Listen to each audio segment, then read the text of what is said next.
Elfadis mempersembahkan serial Ngobrol Siroh Sahabat bersama Ustadz Henry Lensa, LC MTHI. Bismillahirrahmanirrahim. Assalamualaikum warahmatullahi wabarakatuh. Alhamdulillahi rabbil alamin. Wassalatu wassalamu ala nabiyyina Muhammadin wa ala alihi wa ashabihi an-nasirina lahu ila yaumiddin.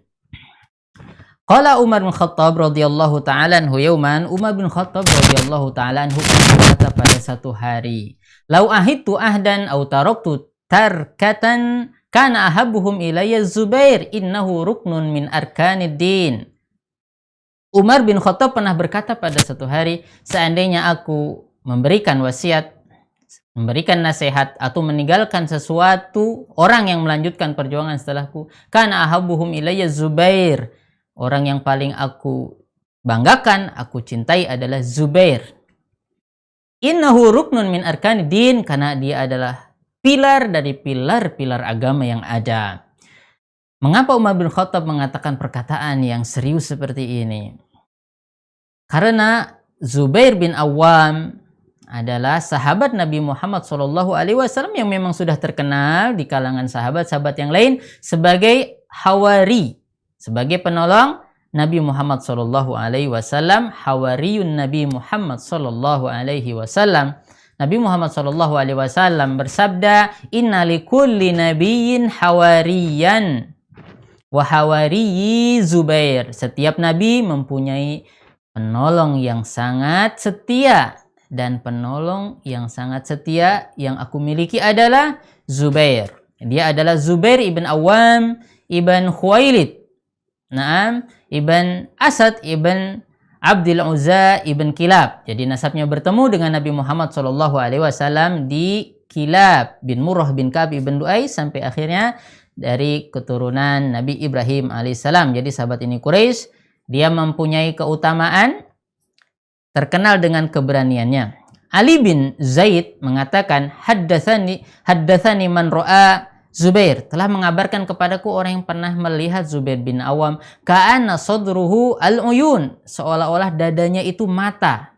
Maksudnya apa? Mata-mata yang banyak, karena banyak sayatan-sayatan, belahan-belahan bekas pedang, sabetan pedang dan tusukan tombak yang memenuhi dada Zubair ibn Awam. Zubair bin Awam sangat dibanggakan oleh Rasulullah SAW, sehingga pada satu saat Rasulullah berkata, "Fidaka abi wa ummi ya Zubair, wahai Zubair, bapakku dan ibuku jadi tebusannya bagimu." Biasanya sahabat yang mengatakan seperti itu kepada Nabi, sekarang Nabi yang mengatakan itu kepada Zubair. Kenapa? Karena Rasulullah sangat bangga kepada Zubair bin Awam karena keberaniannya dan kekokohannya serta keahliannya di dalam membela agama Allah Subhanahu wa ta'ala. Pada satu saat diisukan ketika Nabi Muhammad SAW di Mekah bahwa Nabi Muhammad diculik, Nabi Muhammad disakiti. Maka Zubair bin Awam dengan menghunus pedangnya, padahal waktu itu dia masih muda, ada yang mengatakan ketika masuk Islam usianya masih 12 tahun. Maka Zubair bin Awam menghunus pedangnya dan menuju bukit yang di situ terdengar bahwa Rasulullah SAW itu diculik atau disakiti.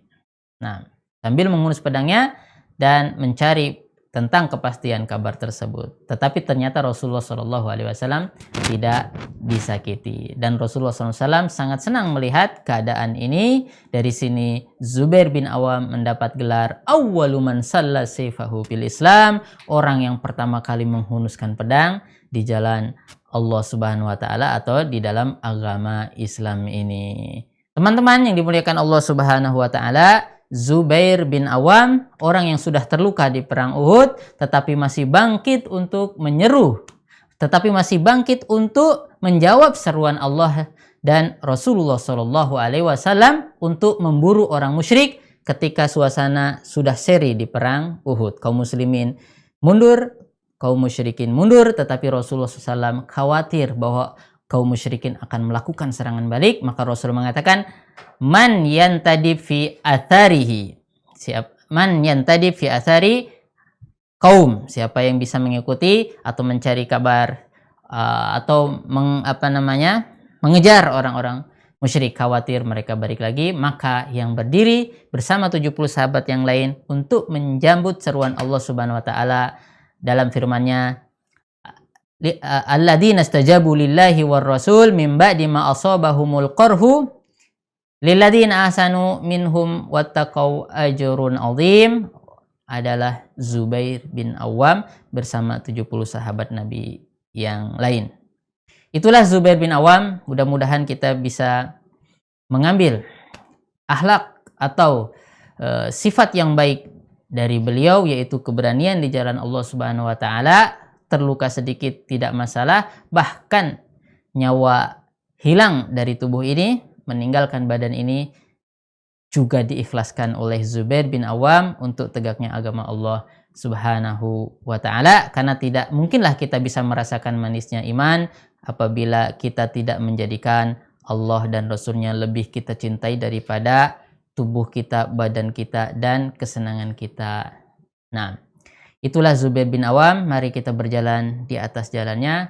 Mari kita bersungguh-sungguh untuk meniru keberanian Zubair bin Awam, tentunya keberanian di atas ilmu.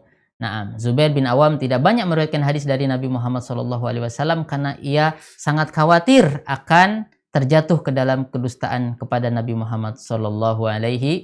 Pada satu saat anaknya Abdullah bin Zubair mengatakan, "Malaka alatu hadis kama haddasa fulan wa fulan, wahai ayahku, kenapa engkau tidak memviralkan hadis seperti fulan bin fulan, seperti Abdullah bin Mas'ud, Abu Hurairah dan yang lain?"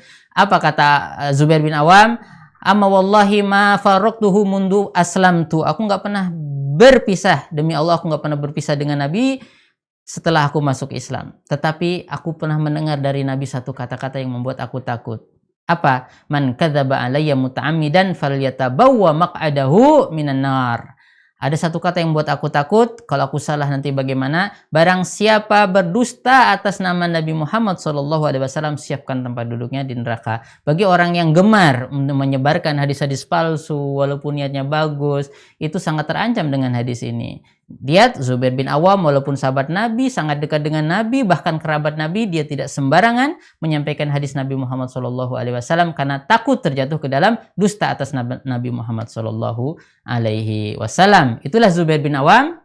Tashabbahu bil kiram fa in lam takunu mithlahum fa inna tashabbu bil kirami falahu. Wassalamualaikum warahmatullahi wabarakatuh. Sobat El Padis, sampai jumpa di episode berikutnya dalam serial Ngobrol Sirah. Wassalamualaikum warahmatullahi wabarakatuh.